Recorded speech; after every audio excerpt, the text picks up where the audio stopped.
guys, we are here at Doncaster Retro Gaming Market. You would have just seen a quick time lapse, but we're going to do this in two parts. Part one today, obviously, we're going to do half this market, and then part two, where you're going to see the other half, which is right down there. So you need to subscribe if you want to see part two. This is going to be insane. I'm excited, and it's been the first one since March 2020. So let's go. Doncaster Retro Gaming Market, guys, part one is here. Part two drops tomorrow. We're going to scour every inch. We're going to start here now. I want you to pay close attention to this stall. One, we go back to it multiple times, and I noticed that certain games started to appear. And in part two, guys, we're going to focus on one of the most expensive and sought after Sega Mega CD games out there. It just appeared and I couldn't believe the price. So pay attention. This wall of Super Nintendo here, it was astronomically priced. It was eye-watering. It, for me, felt like it was on eBay level pricing. Now, you didn't see any close-ups there, and that's because, again, we go back to this stall, and I will zoom in on some of the prices so you can make your own informed decisions. I can assure you there were some beautiful SNES titles within this little wall here. This, for me, had the best stock, but the prices were like I said, it was eBay and beyond. So you could get some really good deals, and I think I got some really good deals, and I'm pretty certain that over this part and part two you will also find some jolly good deals for yourself. Now, we got early entry. You're probably thinking it looks really empty, and that's because we were in before the general public. Shout out to Elliot at Replay Events for getting early entry, but as always, watch the entire episode. Timestamp yourself in the comments if you spot yourself, guys, and let me know, what did you pick up? Now, £30 for Super Mario World on the Super Nintendo yellow box variant is very, very good. And don't be fooled, not everything at this retro gaming market is expensive. You really can find some great deals. There were cards, as you see here, not just Pokemon, but we had some Amiibo cards. There was absolutely so much stuff. There were plushies. This felt like a very different kind of market than the previous Doncaster gaming markets I've been to. And a lot of people that stopped me and said hello, that they watched the channel, said, you know, what have you bought and what are you looking for? And my answer was the same every time. I'm always on the lookout for Super Nintendo stuff, not just games, but Super Nintendo consoles as well. And one of the downfalls of this particular market, where there were barely any Super Nintendo variants. I saw the Starwing variant, I saw the Mario All-Stars variant, and I saw the base variants, all of which I have. So I didn't pick up any Super Nintendo consoles, but I did pick up some wicked games, and there'll be an episode next week that will conclude this little series of Doncaster Retro Gaming Market episodes, because I'll be doing a little pickups video as well. Now, we're scouring through some Sega Mega Drive stuff here. I have a gorgeous bundle of Sega Mega Drive games for sale over on my Facebook group. Come and give me a follow if you want to be in with a chance to snag yourself some of the Gebs 24 Sega Mega Drive games that are my doubles. So yeah, I'm looking forward to getting them out there on the Facebook group.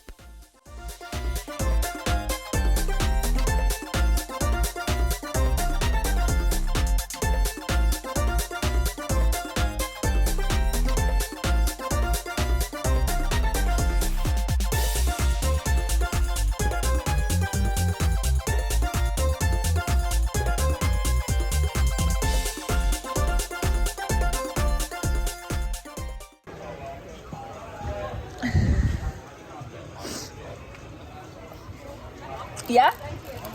Is there? I'll have a look in a minute.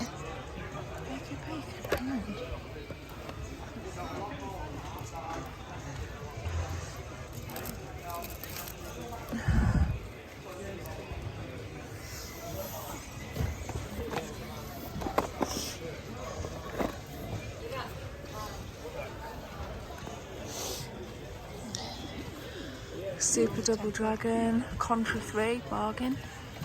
I think I've got them all. Pretty sure I've got them all, you know. Little mini, micro, sorry. Yeah, they're Japanese. Oh, look at this one. Yes. I've got it. I'm sure I've got the orange. Oh no, it's different. I think that might be a Japanese one. Sarah need one of these? Like a, she wanted a Pro Controller? Yeah.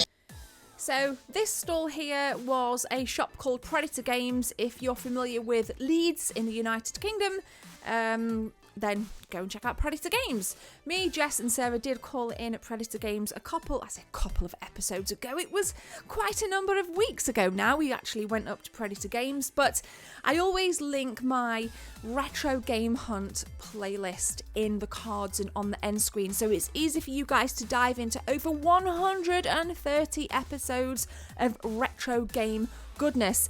A lot of people said to me at this market, thank you for this video, thank you for that video, X, Y and Z video, because they'd watched the retro game hunts and then they've gone to the shop. So that's really cool. We're perpetuating the retro gaming community together and long may it live. Now, this market, I think, is on again on February 24th. Well, that's the rumour. There's also a retro gaming market at one of the hotels. I think it's the Leeds Marriott on the 5th of February. So that's from like a different organiser, but I'll be going to them both. I think February and January can be quite bleak months, so what better way to cheer it up than do some amazing retro game hunts? And as always, I'll be filming, so if you do like these out and about videos, make sure you subscribe, guys. I implore you to join the squad. I do my best to answer everybody in the comment section. I really do my best. I love interacting with you guys. It makes me so happy. And don't ever feel afraid to stop me and talk to me at these markets, because I'll spend time with you, I'll talk, and we'll just chill and we'll talk about what you've bought, and it's really cool to meet you. So thank you to everybody as well that said hello.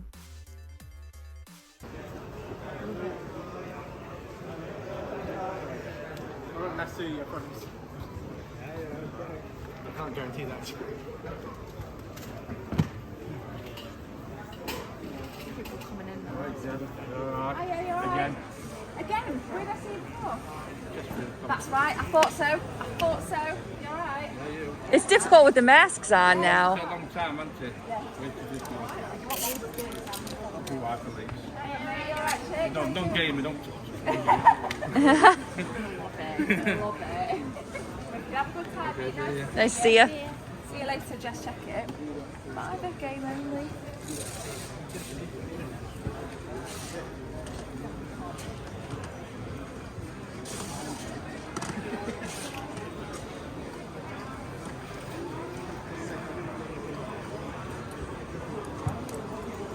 I had to stop filming. Super Nintendo games, right. Here we go. I'm reaching out to my community now because there's 3 games that I desperately want on the Super Nintendo that I'm really struggling to get hold of for good prices.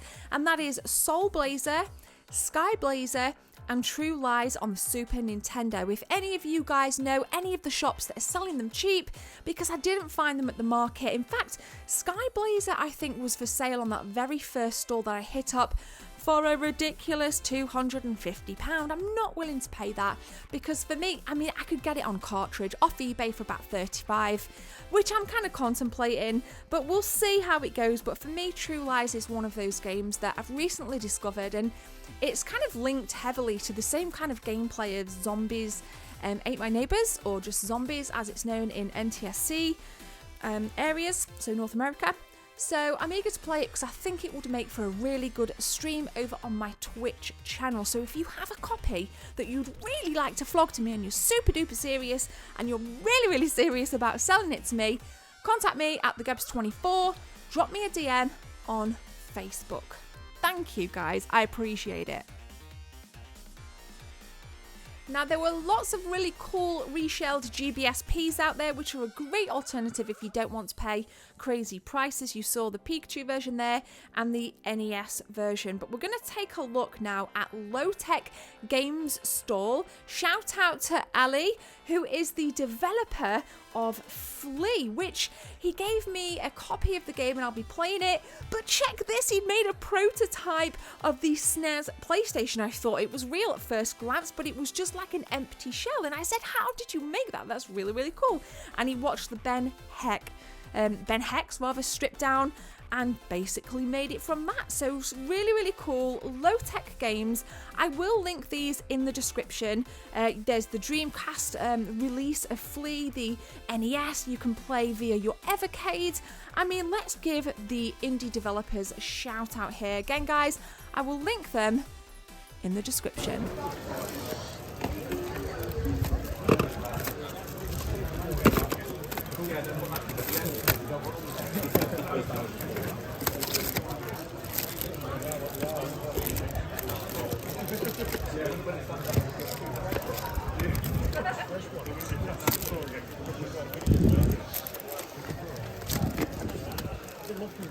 Oh, there, check it.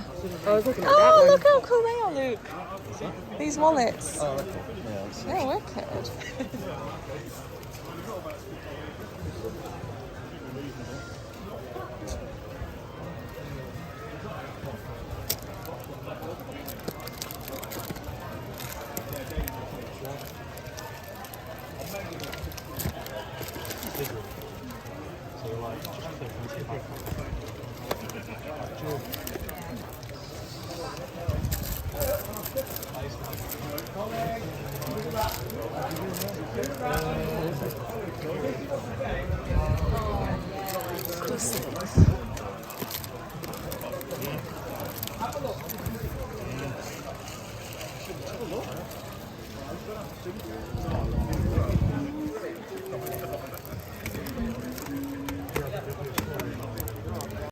Right, let's keep this going, baby. I'm buzzing so far. I love watching this back myself. I find it so rewarding, and I just kick myself because I always end up seeing things that I probably should have picked up but didn't.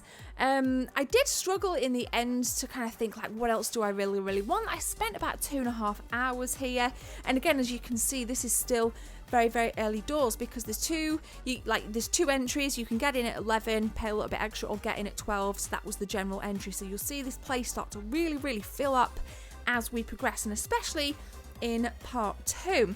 Now I'm about to take a look on one of the stalls. It's actually behind where I'm stood now, and you'll notice that I play some kind of native audio in this episode because I really think that's important for you guys to soak up the atmosphere, soak up the environment. And I just want to shout out these two guys that I'm about to have a chat with. Really sound, really friendly. I think they were twins. If they weren't twins, you looked really identical, so shout out to you, and you were really nice, and I hope you continue to find all the cool things, these small soldiers and figures. Find that quite cool that you collect them, so hope that you can continue to find them out in the wild. Ooh, are you alright? Yeah. Good. Nice condition as well, you get it? I've already got them. I've got both of the weapons. Even really good things in charity. I'm not going to lie, you have. I wish charity shops were like, recently they've just dropped off a little bit. Yeah, I'm thinking like, I wish they were better, but you've got to be really lucky. Oh, sorry, you never know what mate. you're going into, which is like the thrill of the hunt, really, isn't it? So, yeah. I noticed, I think I commented on one of your videos, I saw the big 1DK box. Yeah. How did you get that? I got it from a chap in Huddersfield called Lee's Deals. Yeah, so you go up there. We live in Forth. We live Oh, really? in Stockholm. Going. You get some good quality. So, yeah. How cool. Some really nice dudes. Hope you made it home safe. Now, we're having a little look around the SNES stuff. I've got most of the things in here, and I still had those 3 titles in mind. In fact, I actually had 5 Super Nintendo titles going into this, but I have since managed, I picked up one here at the market, and then I purchased one on eBay. I do need to get a little cardboard insert for it because it's got everything aside from the insert. So you'll see on pickups, and I'll talk more about my wanted Super Nintendo game collection. And what I'm kind of toying with is actually going more for kind of unboxed on the more ridiculously crazy expensive games. So for example, I saw a copy of Skyblazer for over 200 quid on eBay, but the cartridge for 35. You know, I can kind of live with the cartridge for now because I just want to play the game, and then I can upgrade to boxed and then sell my unboxed copy. So how do you approach your boxed versus unboxed game collecting? Let me know. But we're going to continue. So seeing some big box PC stuff as well there, which is really, really nice to see. I think in episode 2, we see 2 PC games that cost over £100 each. If you can guess what they are, just guess. Like, have a guess. You don't even need to comment. Just think about it. Watch part 2 and see if you're right. But they were really expensive. And I can assure you guys they're like super duper obscure but really cool to see. Now, maybe you don't get a chance to watch this entire episode, so if you haven't, head over to my Instagram because I talk a load of pictures and there'll be really, really cool stuff on there. I really love the community on Insta and I think it's a great place to showcase your passion for retro game, whether it's hunting, collecting, playing, whatever it is. I love Instagram because I feel like it's a hub that just feeds into my YouTube channel. So go and give us a follow.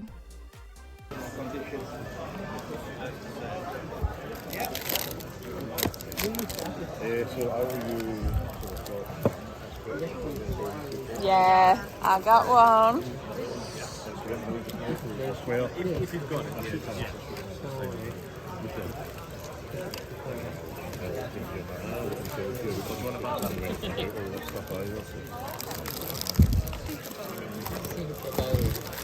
What are you looking at, Jess? so far, just that one. So I'm looking for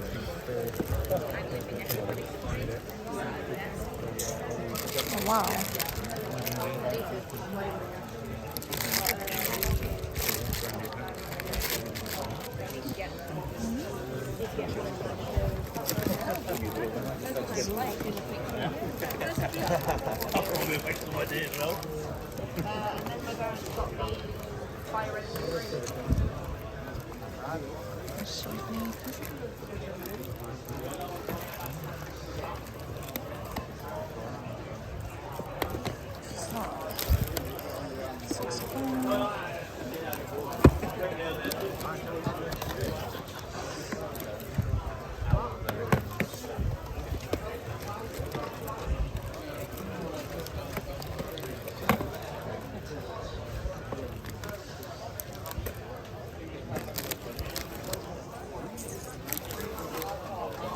So sorry, I do apologise.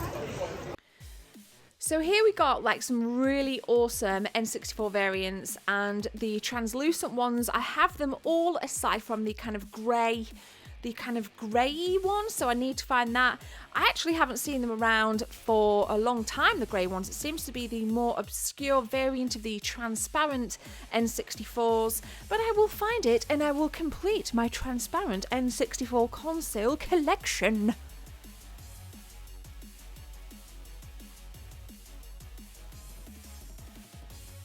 Now, I love me a good retro gaming magazine. However, guys, I don't need any more retro gaming magazines at the minute. Well, in fact, I probably do, but until I get the Lady Loft completely finished and I get my little magazine and book library up to standard, I actually don't know what magazines I've got. I was toying with the idea of some Sega Saturn, and I love my Nintendo. You see the Nintendo magazines right there?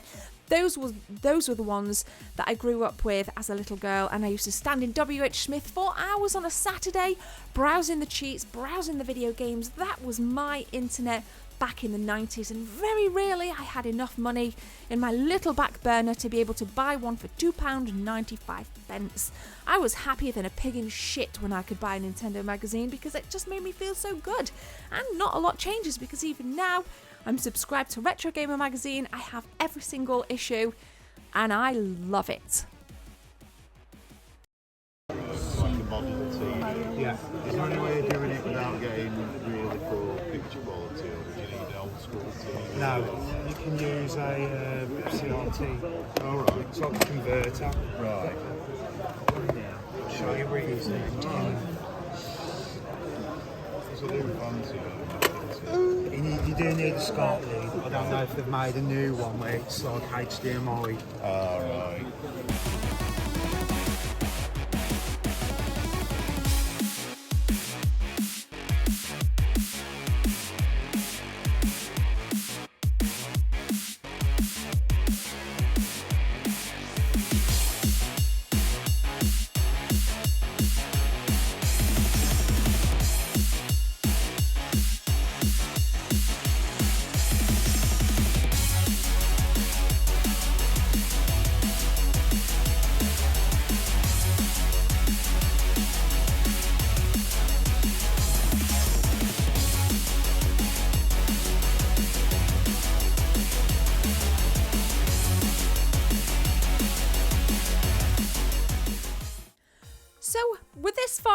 what are you guys thinking so far? I hope you're enjoying it.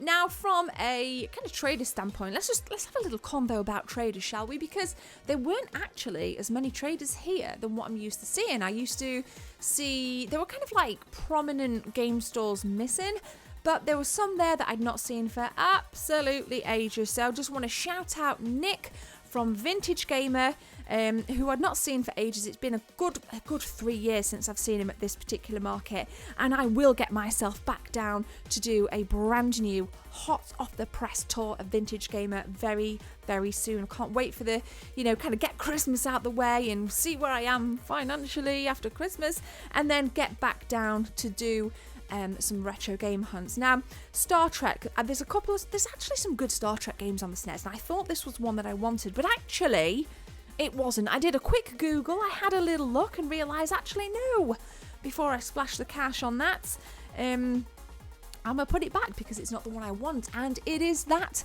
Star Trek game that I wanted. You'll have to see which one it is when I do pickups, if I get it in the post in time. That's the one I got on eBay. So that was one of my 5 SNES games that I went into this market wanting to pick up. Now, I would have loved to have seen more SNES at this gaming market.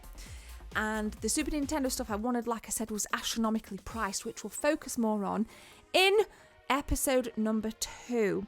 Now I'm going to shout out a chap called Scott again. Scott, you're right there next to me in the black jacket. Hello, Scott. I bumped into Scott down at Doorway to Darkness on my latest tour of James's shop, and Scott was in there, funnily enough, off the back of my video, and he kind of came in and he said, oh, I'm here, I've seen the Gebs' video, and he pointed at me, he's like, it was you, and it was a very, very weird meeting, but really cool nonetheless. So shout out to Scott. Hope you had a wicked day, dude.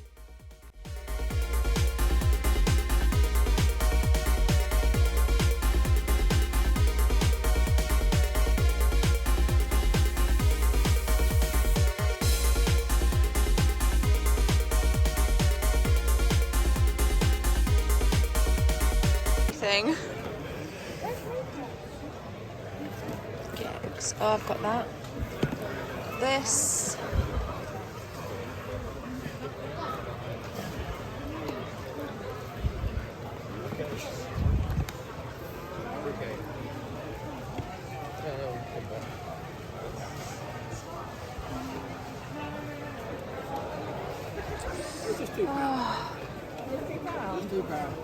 £2. Can you get it for me? Yeah. Ding dong, hidden Game Boy Advance box alert. I'm telling you now, I found something in this box that I was very happy with. I was drawn to it because I didn't recognise it. So I put my phone down and I had a look at some gameplay on YouTube, and the game looked like Doom meets Duke Nukem. So it was kind of a hodgepodge of both of them styles, and again, show you on pickups, I'll show you how much I paid for it, and I am so excited to be able to play it. So, tip number 1, maybe? Perhaps you've taken more tips, but tip official number 1, always check the little boxes like this. Nobody was around this particular area. Nobody was around it. Jess was showing me an ET phone home extraterrestrial glove finger thing. Love it.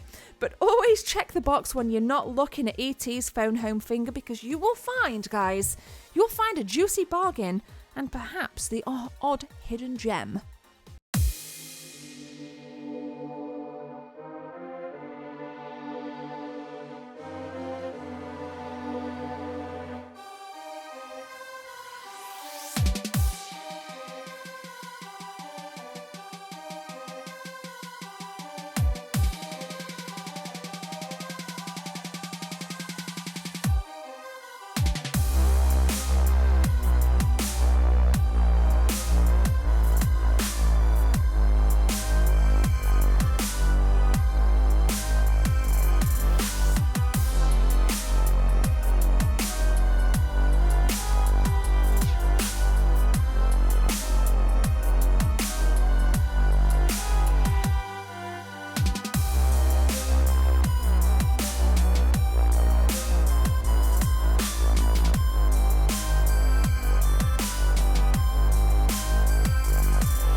listen up, we're not done. I'm going to put a teaser in right now, and I'm going to tell you that Snatcher appeared at this market. That's right, Snatcher on the Sega Mega CD. And a few years ago, I thought £295 for Snatcher was ridiculous. But times have passed, guys. And Snatcher, which you'll see in part 2, cost the ridiculous price of